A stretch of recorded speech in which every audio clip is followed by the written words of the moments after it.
बच्चों, आशा है आप स्वस्थ होंगे, प्रसन्न होंगे, अध्ययन अध्यापन के काम में लगे होंगे।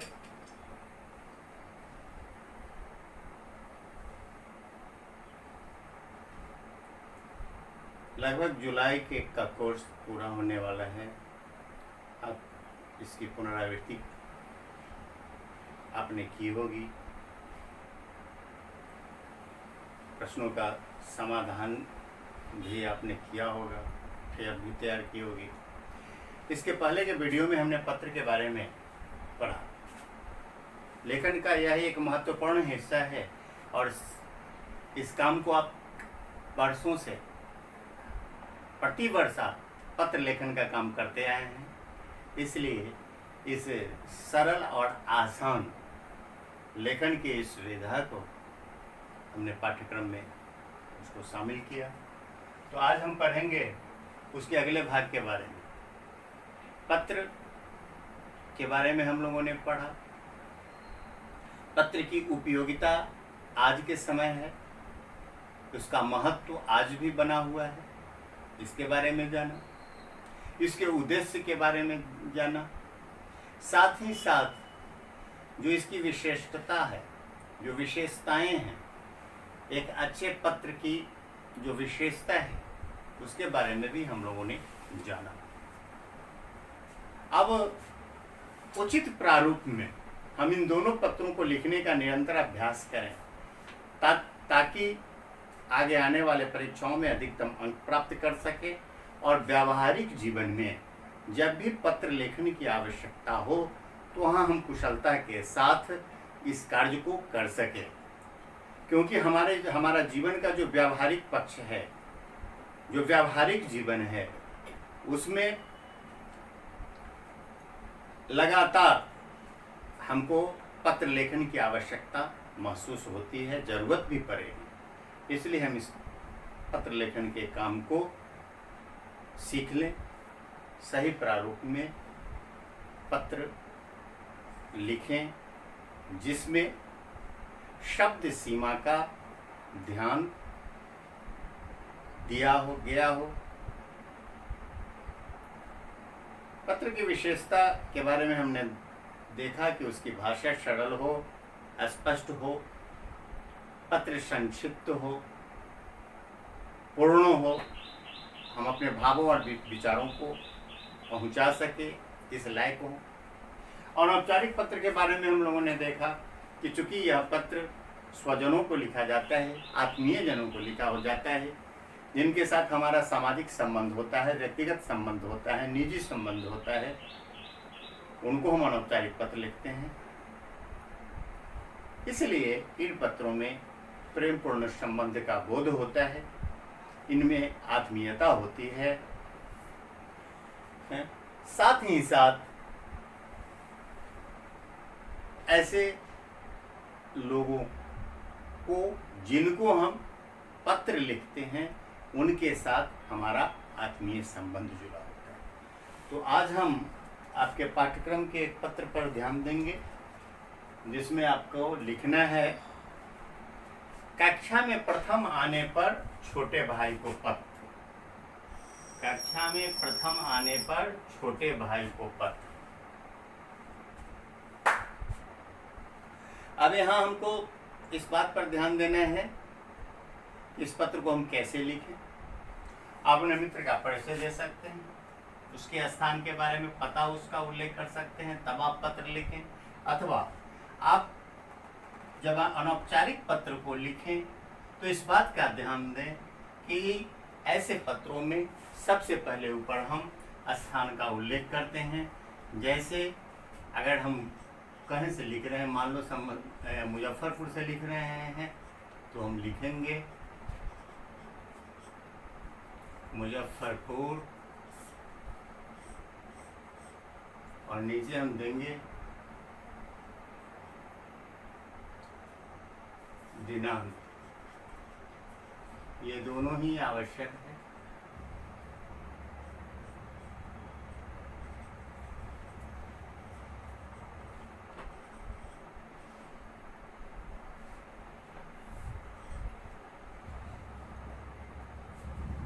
सबसे पहले देना है। उसके बाद हमने देखा कि अनौपचारिक पत्रों में विशेष स्पष्ट रूप से उल्लेख करके नहीं लिखा जाता। जो हम पत्र लिखते हैं उससे हमारे भाव या हमारा पत्र लिखने का हमारा अभिप्राय यह स्पष्ट होता है। इसलिए इस प्रकार के पत्रों में विषय का स्पष्ट अलग से उल्लेख करना आवश्यक नहीं होता। आप ध्यान नहीं देते हैं इन बातों पर, और दोनों ही प्रकार के पत्रों में विषय का उल्लेख करते हैं, जिसके कारण भी आपका अंक कट जाता है। इसलिए इस बात पर आप आगे ध्यान दें। अब मान लो आप चित्र को लिख रहे हैं। अगर प्रश्न आता है कि कक्षा में प्रथम आने पर अपने छोटे भाई,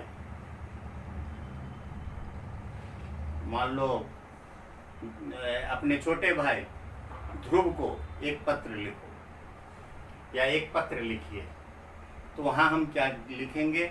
वहाँ हम उसका नाम उल्लेख करेंगे। छोटा है इसलिए प्रिय लिखेंगे। प्रिय। यदि नाम नहीं लिखना है तो हम अनुज लिख सकते हैं। नाम लिखना है तो पत्र के अनुसार जो भी हो आप दे सकते हैं, जैसे अंकित हुआ या कुछ भी हुआ। इसके बाद जब भी हम लिखें तो यहाँ फिर कॉमा हम इसके आगे जरूर दें। इस बात पर हम ध्यान दें। उसको हम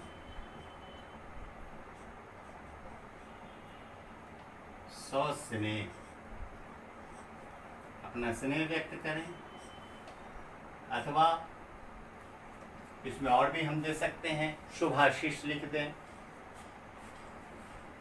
कुछ भी लिख सकते हैं।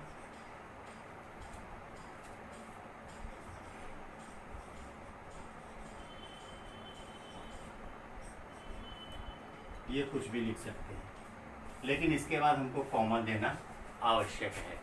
इसके बाद हम कॉमा देंगे। प्रिय अनुज या अंकित, स्नेह या शुभाशीष कुछ भी दें। यहाँ पर पूर्ण विराम होंगे। स्नेह, शुभाशीष, शुभ आशीर्वाद, मंगल कामना,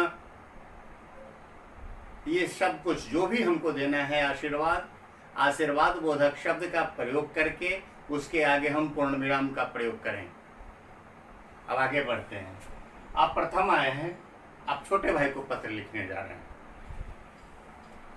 अगर यही प्रश्न रहता कि कक्षा में प्रथम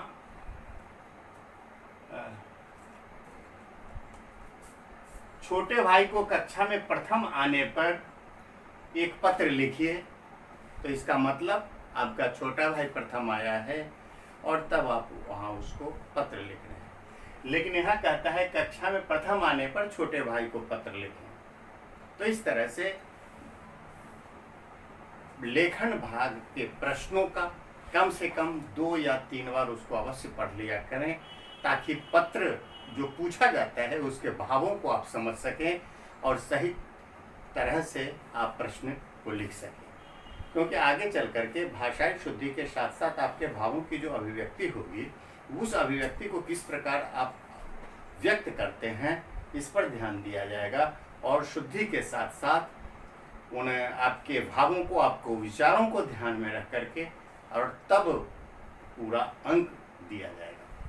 तो इस तरह से अपने आप को उसके अनुसार ढालना है, बनाना है, और प्रारूप में यथास्थान जहाँ सुधार करने की आवश्यकता है वहाँ हमको सुधार कर लेंगे। तो सुभाषिष आगे लिखेंगे कि तुम्हें यह जानकर प्रसन्नता होगी कि इस वर्ष मैं कक्षा 8 में पूरे विद्यालय में प्रथम आया हूँ। मान लो आप अंकिता है, अपने छोटे भाई को पत्र लिख रही है, तब आपको लिखना होगा कि तुम्हें यह जानकर प्रसन्नता होगी कि इस वर्ष पूरे विद्यालय में कक्षा 8 में मैं प्रथम आई हूं। पूर्ण विराम। अब आगे आप अंकित के रूप में ही लिखें और जहां आवश्यक हो वहां लिंग में संशोधन करें। परीक्षा परिणाम सुनने के लिए अपने विद्यालय में प्रार्थना स्थल पर दूसरे सभी छात्र छात्राओं और अभिभावकों के साथ मैं भी इंतजार कर रहा था। आवश्यकता अनुसार आप लिखेंगे कर रही थी। प्राचार्य महोदय क्रम से कक्षाओं का परीक्षा परिणाम घोषित कर रहे थे। पूर्ण विराम। मेरी बारी आई तो जिज्ञासा और घबराहट में कुछ समय के लिए मेरी सांसें रुक गई। या दोनों के लिए एक ही तरह हो। पूर्ण विराम।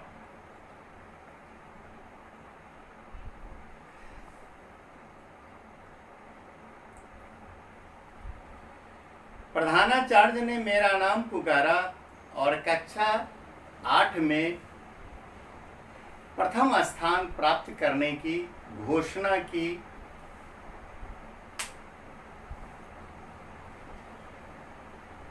तो मुझे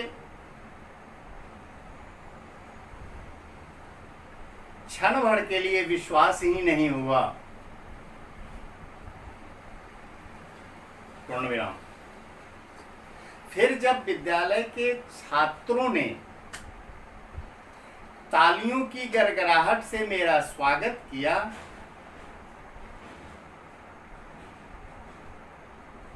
तो मुझे लगा कि मेरे ऊपर जैसे प्रशंसा के फूल बरस रहे हैं।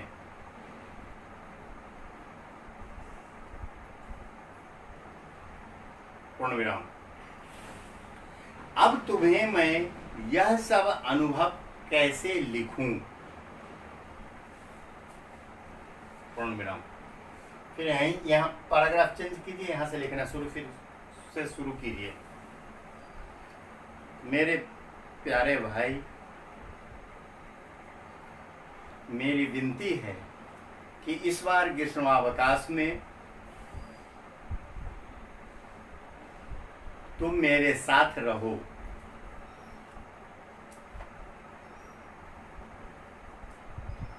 यहाँ पूर्ण विराम के बाद यहाँ देखने और सुनने के लिए ढेर सारी सामग्रियां हैं।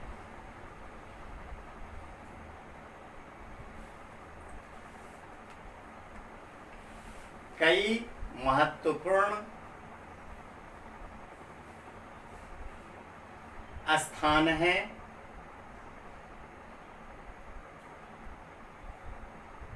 जिनमें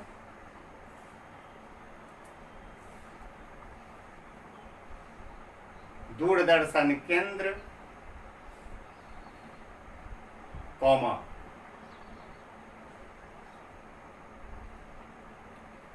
पार्क,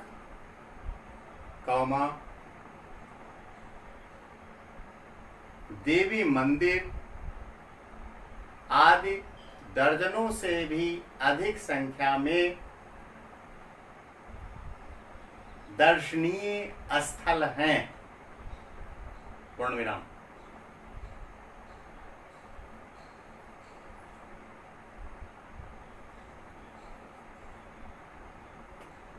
सब तुम्हारे लिए पलक पावड़े बिछाने के लिए बेचैन हैं।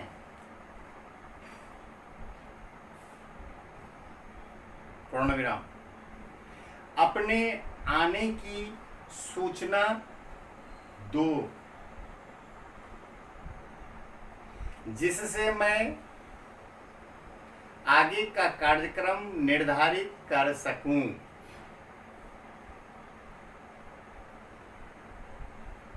अब यहां फिर आ जाइए पूर्ण विराम के बाद। तुम्हारा भाई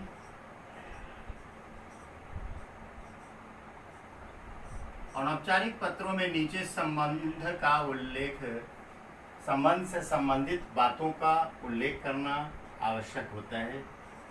तुम्हारा भाई या तुम्हारी बहन या तुम्हारा अग्रज, ऐसे जो भी आवश्यक हो आप लिखेंगे। तुम्हारा भाई, यहाँ पर आप नाम अपना दे सकते हैं, अथवा नाम आवश्यक न हो क ख ग कुछ भी लिख सकते हैं।